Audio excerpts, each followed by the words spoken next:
Thanks for tuning in. Ham Talk Live will be on the air shortly. Please stand by.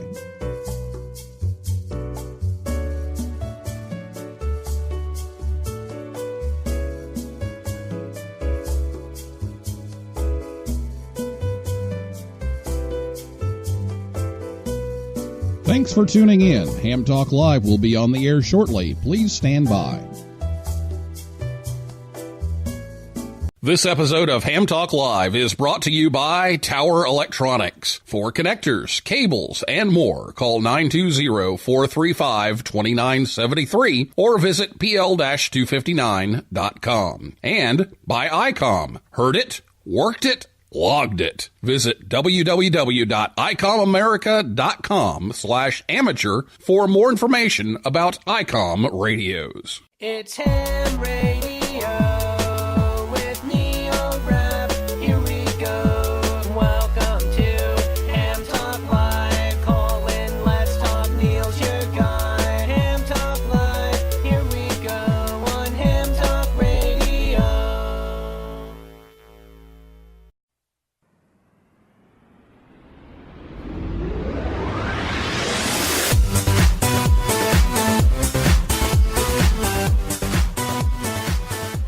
Hey, good evening, everyone. It's time for Ham Talk Live. It's episode number 156, Traveling Abroad with Ham Radio, recorded live on Thursday, March 14th, Pi Day, 2019. I'm your host, Neil Rapp, WB9VPG. Thanks for tuning in to this episode of Ham Talk Live. Tonight we're joined by Dan Henderson, N1ND, and we'll take your calls live in just a few minutes.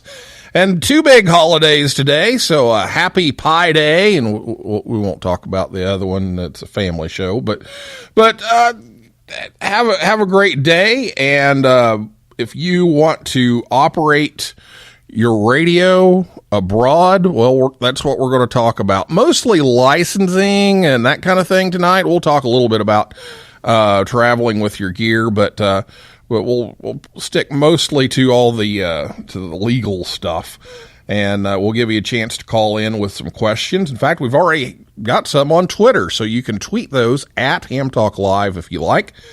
And I'll give you the phone number to call here in just a little bit, so you can write that down and have that ready. We've been going through some changes with the phone system and found out we're definitely getting a new phone number. So we're going to have to say goodbye to the old phone number. So we'll figure all that out, and I'll give you the number to call tonight. It's the one we've been using for a while.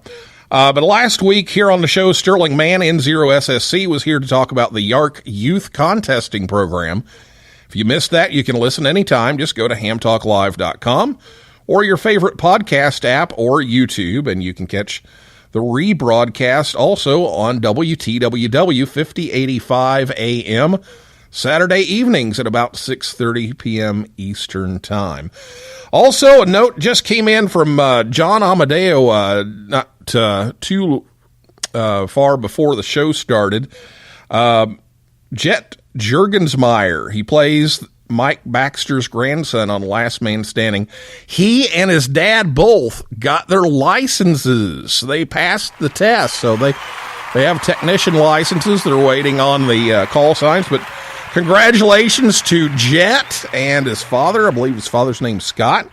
So congratulations to them, and we've got more hams on the crew of Last Man Standing. So get your questions ready to go about traveling. If you listen to us on Thursday night live, you can give us a call after the interview, and here's the phone number, 812-650-9556. Again, to call in to ask a question later in the show, it's 812-650-9556. Write that down, have it ready to go. We're not ready for calls just yet, but we will soon. So 812-650-9556 is the phone number. And again, tweet us. We're at Ham Talk Live. If you'd rather tweet us, we will check that as we go through the night as well.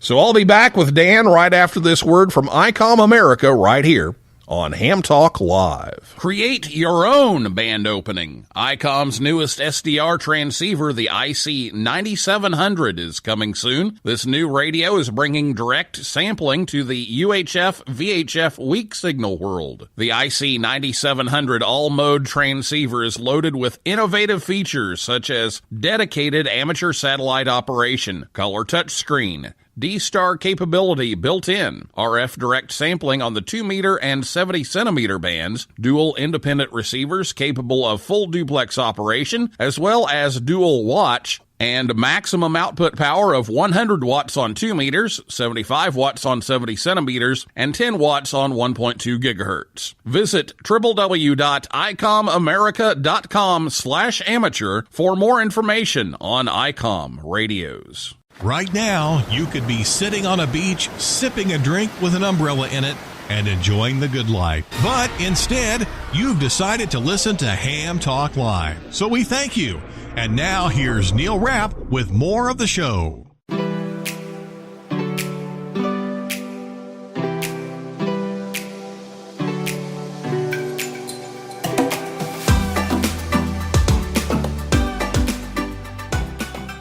Thanks as always to ICOM America for helping bring Ham Talk Live your way each and every week. Tonight our guest is Dan Henderson, N1ND. He's been a ham since 1970. Dan is the Assistant Secretary for the ARRL and is also the ARRL Regulatory Information Manager. He's the administrator of the ARRL Volunteer Council and Volunteer Consulting Engineer programs. Dan has degrees in history, education, and political science, and his call sign reflects his love for Notre Dame, both as a proud graduate and as a football fan. And for many, many, many years, Dan was the ARRL Field Day guru. So, Dan, welcome to the show. Hi, Neil. Glad to be able to be with you this evening.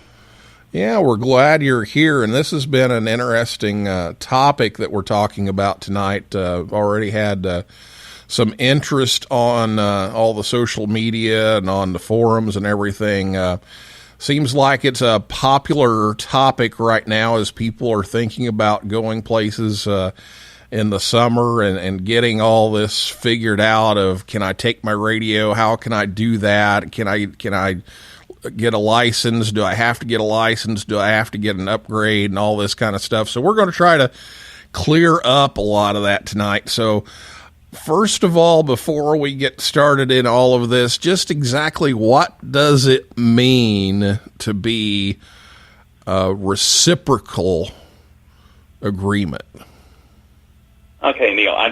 The biggest misunderstanding I think people have when it comes to operating under a reciprocal permit, reciprocal operating does not mean, hi, I'm here, I'm going to get on the radio because we got a reciprocal agreement and so I can go operate it any way I want to. In some cases, it is that simple. In most cases, there are a few things you have to do. I liken reciprocal operating to there are known hoops to jump through. Some of them are more difficult than others, but they're known hoops to jump through. It's not just simply get on the plane, get off, and throw an antenna in the air and get on the air.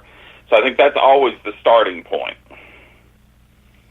Okay. The second thing is, even with some of the multilateral agreements, there are two primary multilateral agreements, actually three, that U.S. amateurs can avail themselves of to be able to go simplify the operation.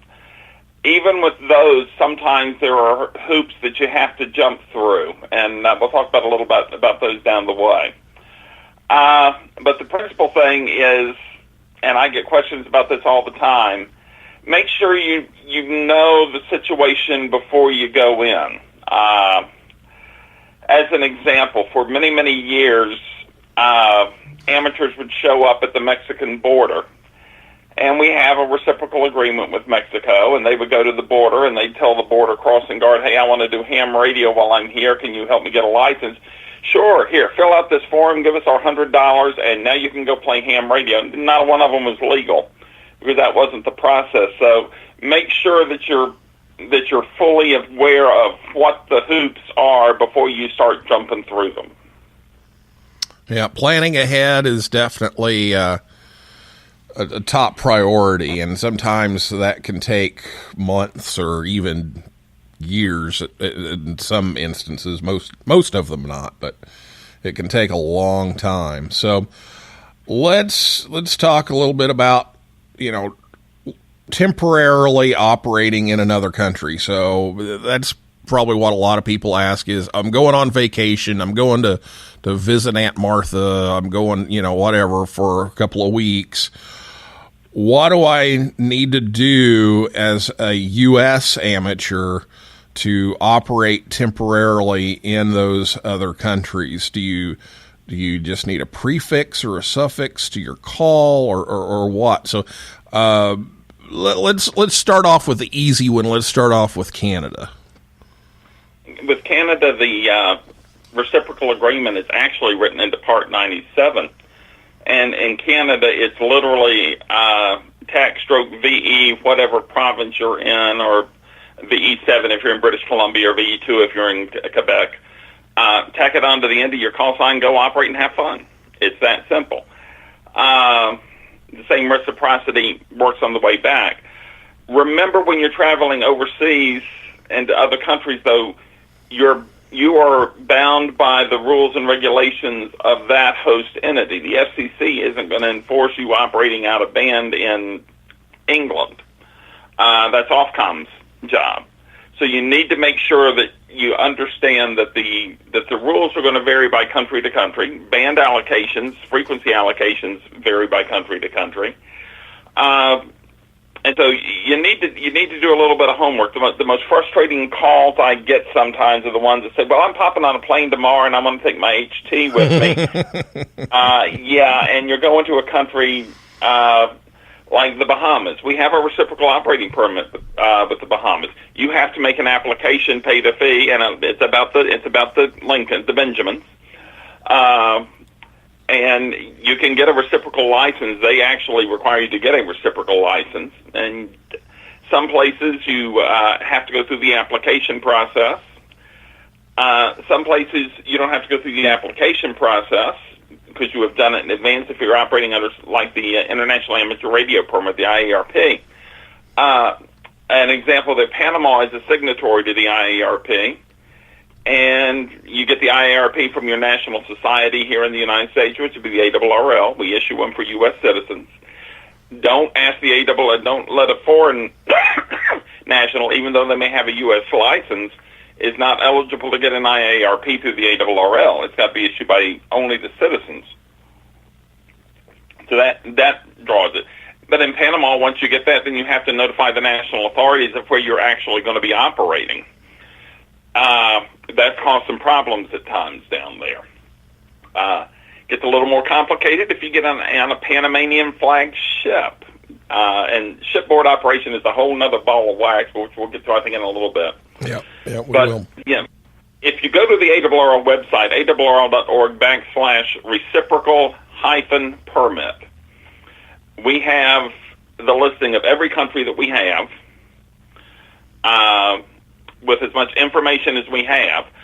On that site, you'll also find a link to a page called Licensing Abroad, which was put together by OH2MCN Veka Kompa, who unfortunately became a silent key a couple of years ago.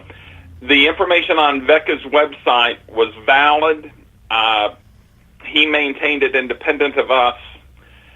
Instead of duplicating things, he would frequently link people to our information if it was better. We would link to his information if he had better information. So, but the broad parameters of the stuff on Veka's website are probably, most of them are still valid. But again, always ask before you go, and a good source to be asking is not only the ARRL, but if you're contact the IARU Society in the country in which you're going. Example, if you're going to Canada, you would want to talk to the RAC. If you're going to England, you're going to want to talk to the RSGB. And all that's available at the IARU.org website. We keep links to as much of that as we can. Okay, so we talked about Canada, and that's the only one I've done. That's the only other country I've been to, and that was easy. That was fun. I just said portable VE3, and that was it. Now, but before we move on, Chris, AA4CB from Tampa, wants to know, is the Canada band plan and power limits the same? I honestly can't tell you. Okay. You're going to have to look at the RAC website. I can't keep up with all 100 and however many national rules and regulations and things like that. Yeah, I But believe. if you go to the RAC.ca website, you will find the information about that. And every national society or the telecom authority in that country is pretty good about having that information online. And if you don't read Spanish, many of them will have simple stuff in English or in Portuguese or whatever the national language is. But you'll need to refer to the national website for the most up-to-date information on power limits, band privileges, and things like that. Yeah, I want to say it's pretty similar, but it seems like there were a few little differences on power, maybe. So again, check the website. We're not keeping track of all of these countries. And speaking of not keeping track of all of these countries, I'm not going to go down the list of every country here, but let's talk about Canada, and then let's talk about Mexico, just because they're here in North America and more likely. So I'm going to pick out one more, and that's Mexico.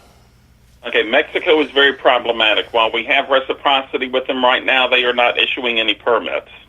Their telecom administration is undergoing some radical changes, and they are not issuing licenses for any kind of reciprocal operating. So right now it is not possible to legally get a license and go down and operate in Mexico.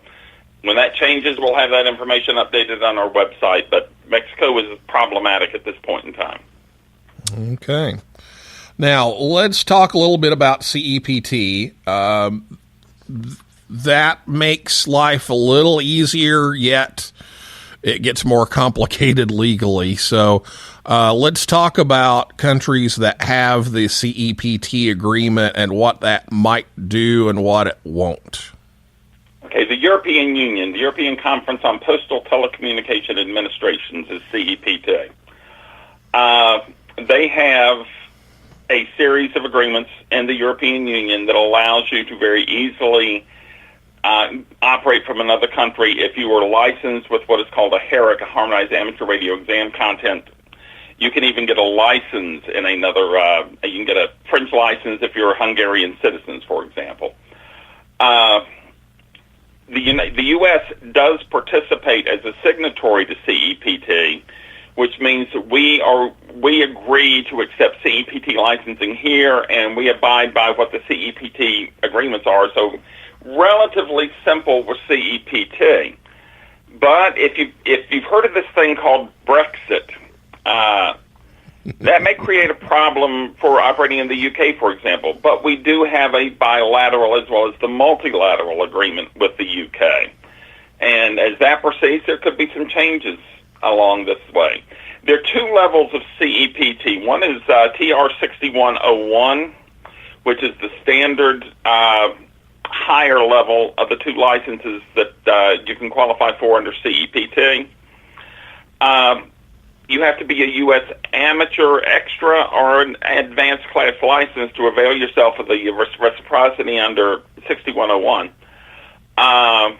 6101, if on our website, you will find if you will go in and search for internet information for U.S. amateurs traveling abroad, and look for the February 2019 update, and that is the most recent update.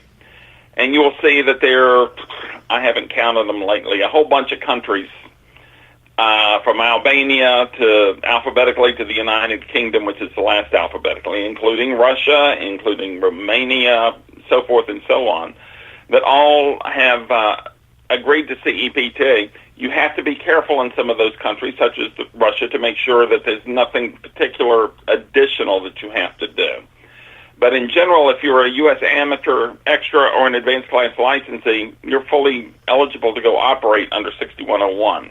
There is a lower level, which is available to U.S. general class licensees, which gives you access to what is called the CEPT radio novice radio amateur license. You've got to have a U.S. general class. Technicians are not going to qualify. And it is not as comprehensive a list of countries. For example, the UK does not participate in what's called Recommendation 0506, which is the novice radio permit. It also gets a little more complicated. There's been some recent talk about people wanting to avail themselves of CEPT to go operate in the Netherlands Antilles. That used to be permissible until the governments separated and the Netherlands Antilles became a separate unit of the Dutch government and not part of the Netherlands itself. They participate in CEPT, but you cannot you cannot have a non-CEPT European Union member availing themselves of CEPT to operate in another non-CEPT European Union member country. Again, it's never quite as simple as I think people want it to be. And I can confuse you a whole lot more if you want. Well, we'll go with that for now, and we'll see how it goes here. And then let's talk about the others. You know, if they don't have the CEPT agreement, then it's pretty much a case by case. Yeah, there is the information on the website at the reciprocal-operating on the ARRL website is pretty good. There's a one-pager that is attached to that, but again, if you search for on the ARRL website, use the search information for U.S. amateurs traveling abroad, and make sure it's the updated February 2019 edition. It will also give you the list of not only the CEPT TR 6101 countries and the ECC recommendation 0506 countries. It will list the international amateur radio permit countries, the IARP countries. It will also give you a list of those countries with which the U.S. has a bilateral agreement. Always keep in mind that when you're traveling abroad, take your license with you. Don't rely. You don't have to physically have it in the U.S. You don't even have to post it. I remember the good old days where you used to have to post your license in your shack. You don't have to do that anymore. As long as you're valid in the ULS, you're free to operate in the U.S. But when you're traveling abroad, get a hard copy of your license and take it with you. If you're operating under the terms of CEPT, the FCC has issued a CEPT public notice, which is DA 16-1048, and the last update of that was September of 2016. You need a copy of that, and it gives it's in 3 languages. It's in German, French, and English. It's in 4. I think it's in German, English, French, and Spanish.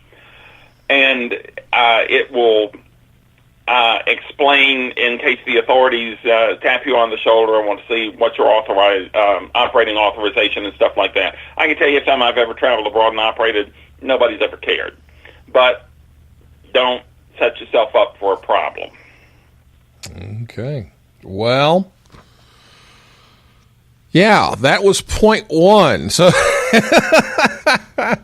it's not quite as easy as you might think. So let's go ahead and move on a little bit, and let's talk about, what about a permanent license? What if you decide, hey, I go to this country quite often. How do I get a license in that country? You'll have to test for the license in that country.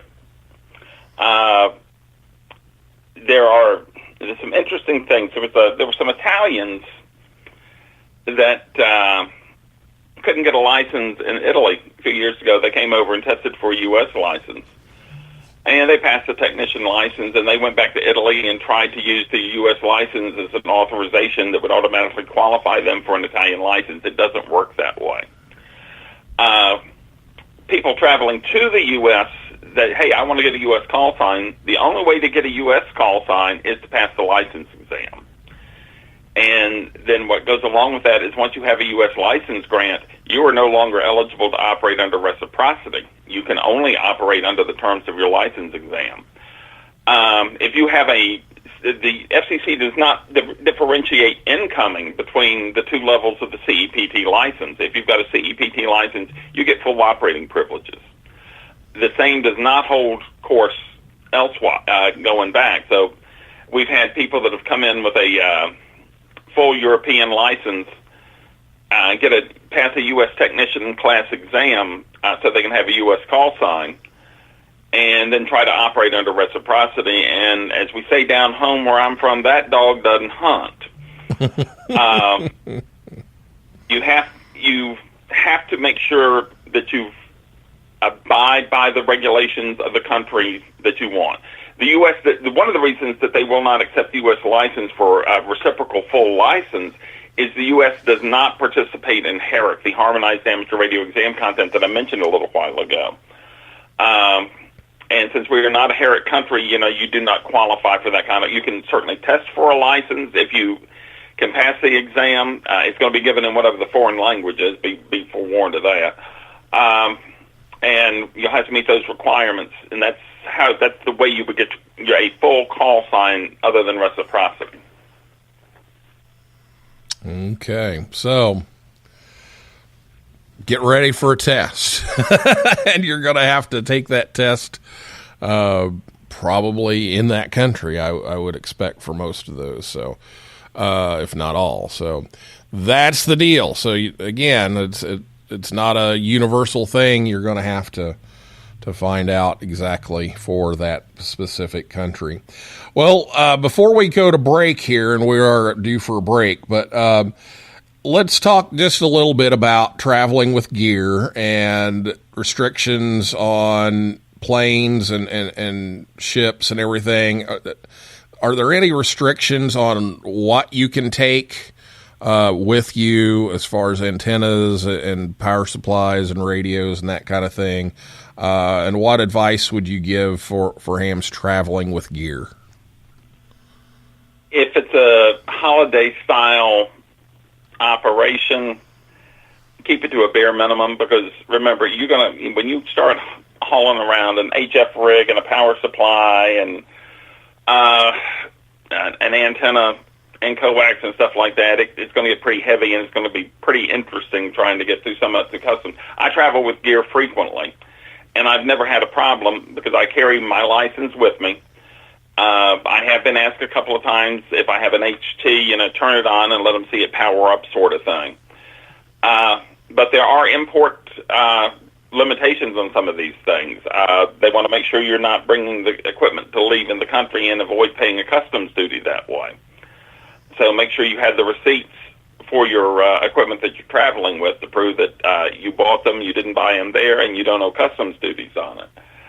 And let me know about taking the break, because the second part of this about traveling like on ships and things like that is a little more detailed, and we may need to do that on the other side of the break. Okay. All right. Well, let's do that. Let's go ahead and take our break, and we'll talk about cruise ships and keeping your gear intact, and then we'll get in and tackle some of these questions coming up after the break. So we'll be back with Dan and your questions right after this word from Tower Electronics right here on Ham Talk Live. This episode of Ham Talk Live is brought to you in part by Tower Electronics. Tower Electronics has been the Ham's Dime store since 1978. When you need connectors, mobile and handheld antennas, cables, or adapters, visit Scott or Jill at a Hamfest near you. Or you can order online at pl-259.com or call 920-435-2973. Stock up on those supplies like PL259 and N connectors,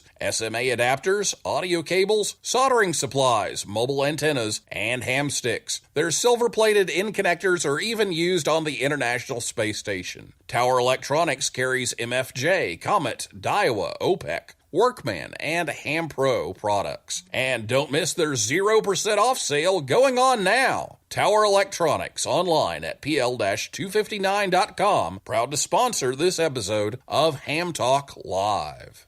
Nominations are now open for the Amateur Radio Newsline Bill Pasternak WA6ITF Young Ham of the Year Award. I'm Don Wilbanks, AE5DW. Since 1986, we've had the honor of celebrating the accomplishments of youth in ham radio, and we want to know about your exceptional young ham. You'll find the rules and a nominating form by clicking the YHOTY tab on arnewsline.org. Fill it out, send it in, and we'll see you and an amazing young ham at the Huntsville, Alabama Ham Fest in August. Thanks, and 73 from Amateur Radio Newsline. Oh, yeah. You're talking ham radio, baby. You're listening to Ham Talk Live with Neil Rapp.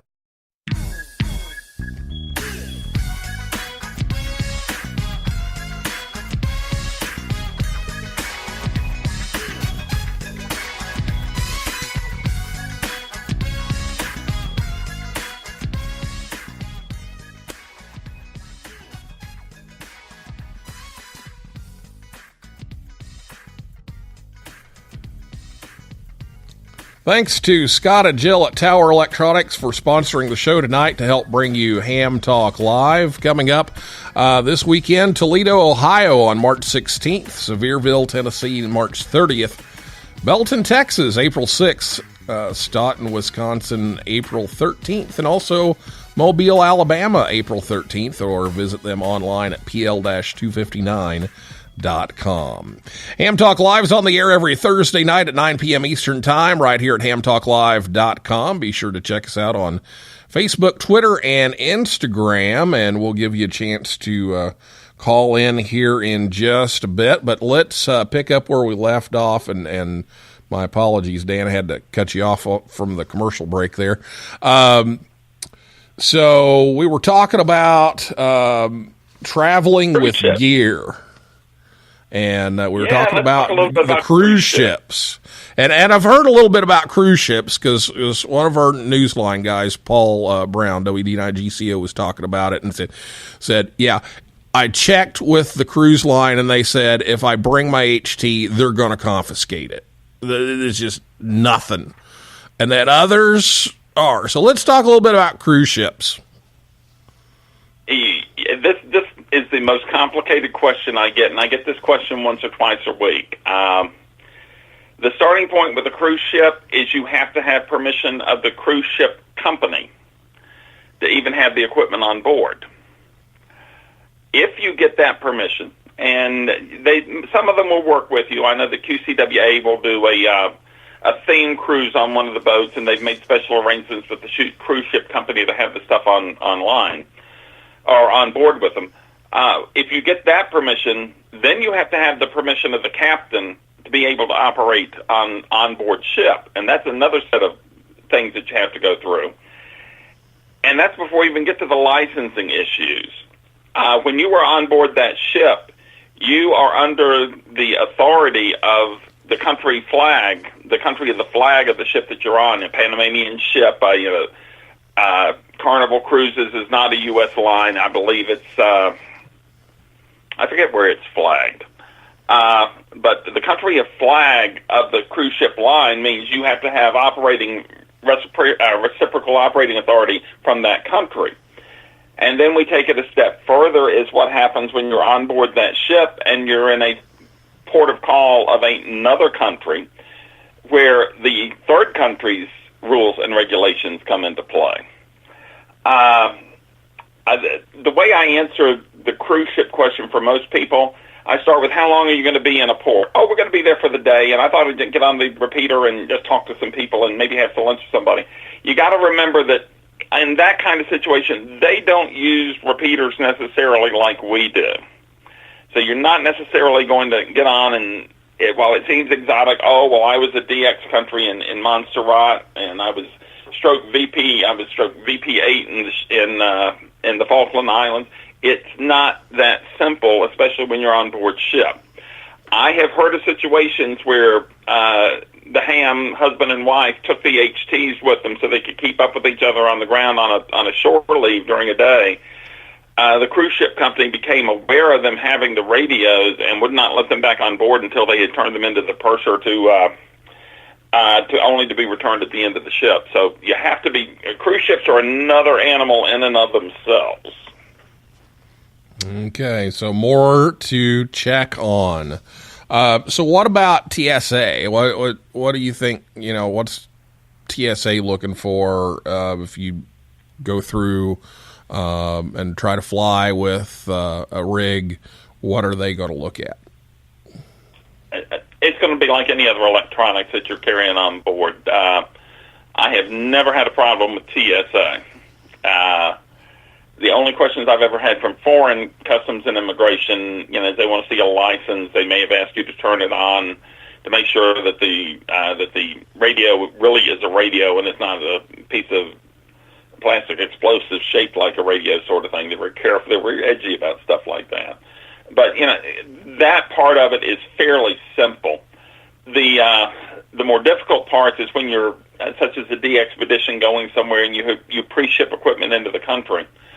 You got to remember that some of those countries may not necessarily want you to leave with that equipment if you catch the direction I'm going there. They may be perfectly content for you to bring it in, but it's amazing that on occasion, this is illegal equipment and we're confiscating it and you don't get it back when you leave the country. But as far as TSA is pretty cool about this stuff. Okay. And then what about keeping your gear safe? What do you recommend for packing your gear and making sure it's still in one piece when you get there? I really can't recommend specific stuff and things like that. Make sure you've packed it securely. When you will see a de-expedition, for example, or when another example, the Go kits that go out for ham aid, the most expensive thing in the Go kit is the radio. The second most expensive thing in the Go kit is the Pelican case itself. And make sure that you've packed it securely. It's not going to be flopping around, things like that. Don't try to overpack it.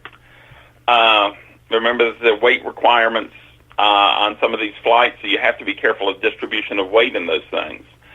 But don't throw the K2 into the suitcase on top of it. And I'll just throw my underwear around it, and that'll keep it safe.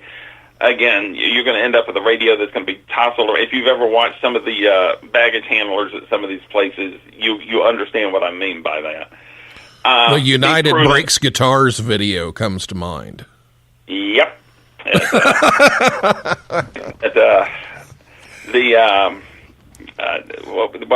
of the airline companies had their competition. They secretly filmed them, and they had a couple of gorillas out there tossing suitcases around. You have to be careful of that. But again, you would be careful with anything like that you're packing, whether it was a radio or whether it was the hand blown vase from Venice that you're bringing home. You want to be prudent about the packing and make sure. Don't skimp on the packing material and stuff like that. Can you recommend carry-on versus checked? Or can you get into that? Or I know people that do it both ways. If you're carrying significant gear to go down and run a multi-tube contest from somewhere in the Caribbean, you're going to have too much weight to carry on. Because of the limitations, you get the one big carry-on, things like that. What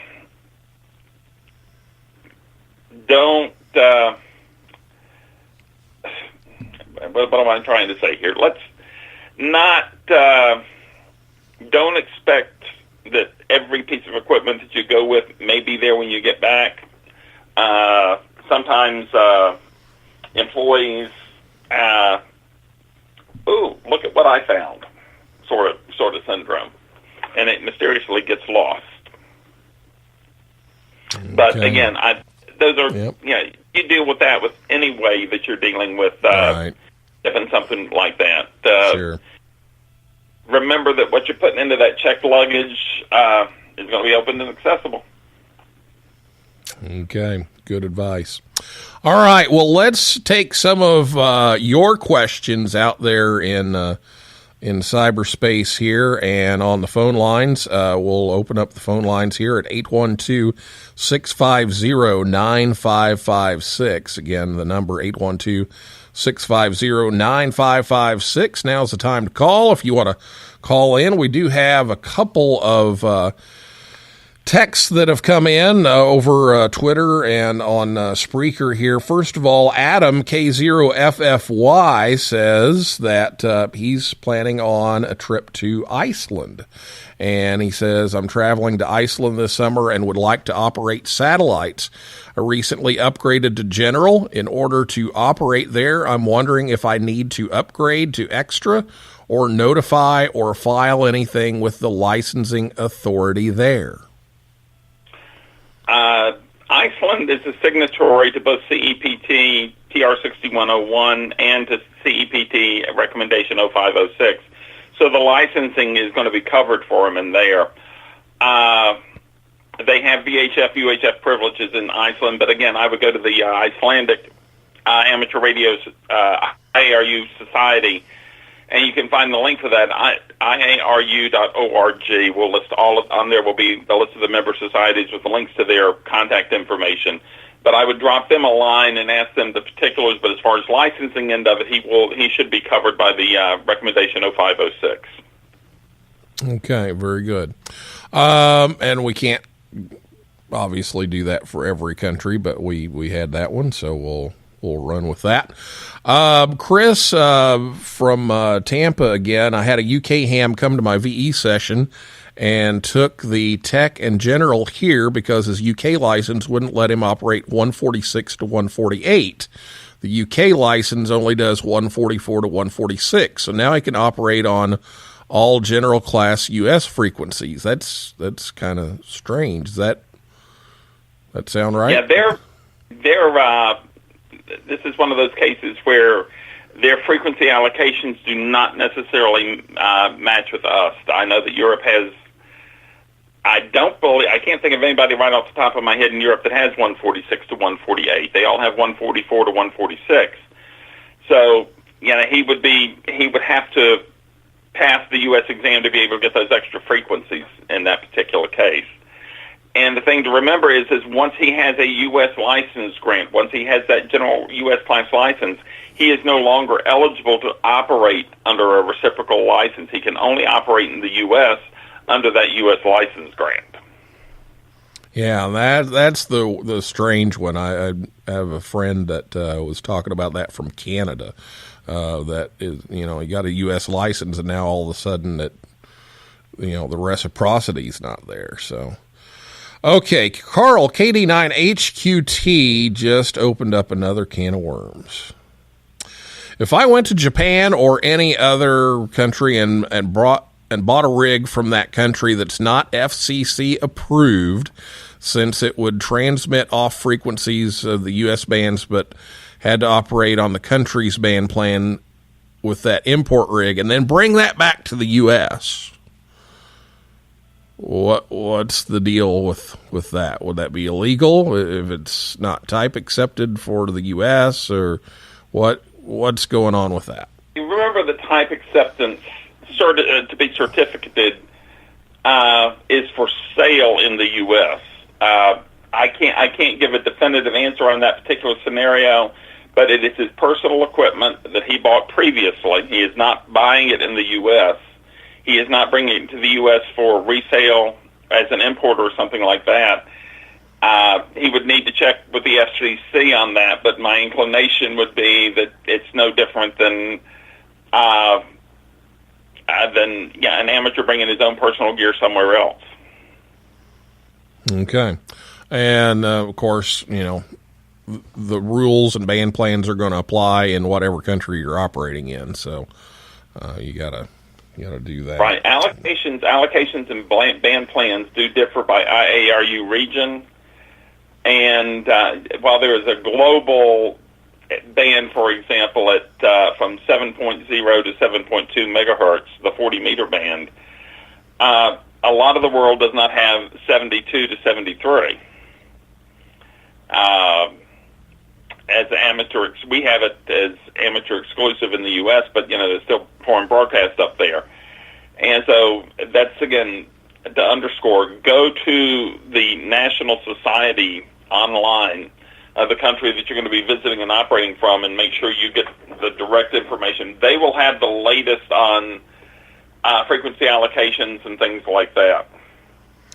And this goes way, way back. I remember a conversation griping about the test question. It used to be on the test. It's not anymore on the U.S. test about what ITU region is Guam in. Well, the whole point was the allocations are different in Guam than they are here, even though it's still, a U.S. territory. It's in a different region.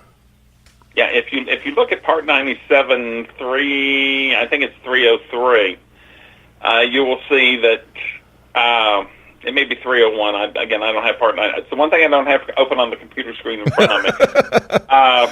With all the other 18 windows. For Region 1, Region 2, Region 3, because there are U.S. possessions in each of the regions, and there are some slightly, for example, on 40 meters, if you're beyond a particular latitude and longitude, latitude south or longitude west, the 40-meter band that you can use for phone is different. And so that's, again, the kind of thing that you got to look at Part 97 if you're operating in a U.S. territory, but that's why you look at the other national societies and make sure that you're operating within their band plans, excuse me, and their frequency allocations, because they're the ones that are going to be enforcing it. Okay. Well, all kinds of stuff. I think this could go on for hours, and we're not going to, believe me. But there's a lot here. So make use of those online resources for the country that you're looking at that Dan's mentioned here, and hopefully that will help. Let's talk a little bit about. We talked about the cruise ship traveling on there, but what about while traveling on a plane? What's the general allowance on that? You're not going to. Not going to, yeah. Not going to. It's no different than using your cell phone in flight or something like that. Use of a transmitter on board is pretty much prohibited, period. If you're the captain of the plane, and I have a good example of this is King Hussein, who flew his own planes. He would set it on autopilot when he was flying between the U.S. and Jordan, and he would talk to hams using the plane's equipment and stuff like that.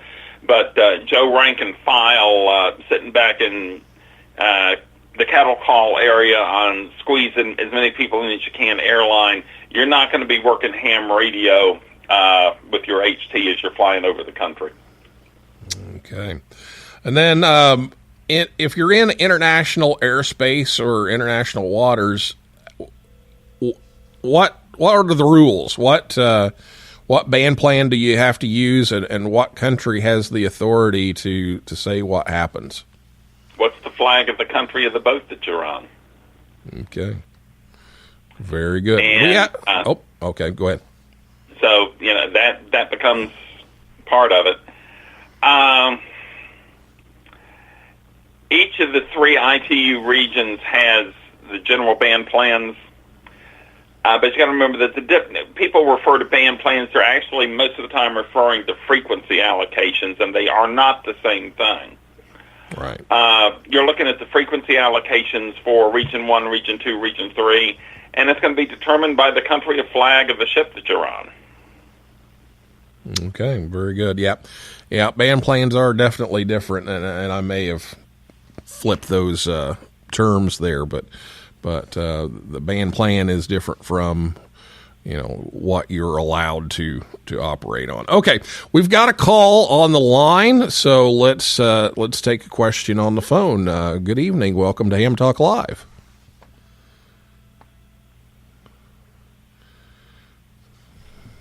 Tonight, great topic. I can see there's a couple of questions that you talked earlier before, so obviously it's resonating with people. I have traveled a few times and taken my gear. I've never packed it. I've always carried it on board. I've got a nice little Pelican case that's really the Harbor Freight knockoff, but you know what? It does good enough. And I'm lucky enough to have a KX2, so usually that's my radio choice to go on aircraft. And as Dan mentioned, I have never had any problems with TSA, going through security, even going abroad when I go back to Canada. I've never had any issues. They just treat it like a piece of electronics. I will say, similar to what Dan was trying to talk about earlier, which is the when we went to Costa Rica with the YDXA, that 7300 came in the country no problem. When it was time to leave, they were asking for some paperwork. And Jim Storm, that was with us, he was one of the lead. I had already had the copy of the invoice that the radio was purchased in the U.S. It had already gone through, and we were able to take it back. But there was a slight hiccup for that way. There was a little delay getting through. So to echo what Dan was saying, that's absolutely right. Make sure you've got all the paperwork and you're fully documented. And then as far as operating in other countries, Neil, I've shared this story with you before. But since I have I have an American license. And when I would go back to Canada, I was not able to use it because I am not an American citizen yet. So I would have to I had to get a VE licensed to operate in Canada. And if I go in other countries, I was told that my U.S. license will not be recognized since I'm not a citizen of that country. I will have to use my Canadian one. So things like that you don't think about, that doesn't seem to matter much. And even at the Radio Amateurs of Canada, when they were in Dayton a few years back, I asked the question, and there were two gentlemen at the table, and I got two different answers. But finally, I dug through the paperwork and realized that, I do have to get it, which was not a big deal. But it's one more thing to, read the paperwork, go to the country you're going, see what their laws are, and figure out what you need to do. So, I just wanted to share some of my experience, Neil. All right, and my apologies. I cut off the first few seconds of your audio to everybody else. So this is Jocelyn, 88 VRX. Dan, anything to throw in there? Yeah. Yeah, let me add, because he reminded me of something along the way, and it's a topic that we did not talk about talking about, and that's remote operation. International reciprocal agreements are almost all exclusively for boots on the ground operation. And when you read the CEPT treaty, for example, it talks about being able to present your license to the authorities. It talks about being there for a short-term visit. And a remote operation, me dialing into a Swiss transmitter, is certainly not boots on the ground. And CEPT does not cover remote operation, nor would it cover a remote operation into the U.S. And